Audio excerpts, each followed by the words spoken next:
So let's recap what you just learned.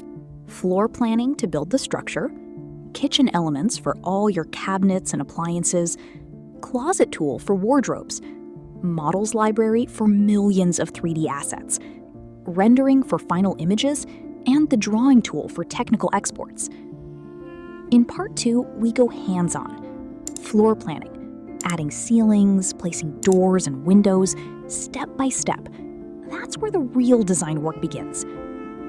If you're thinking about upgrading your Coohom plan to unlock premium features, I have 2 promo codes for you.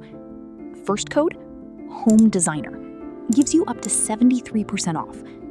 Second code, HD Elite, gives you 10% off. Both codes are in the description. It saves you money and it supports the channel, so it's a win-win. If this helped, like the video, share it with someone learning Coohom, and subscribe.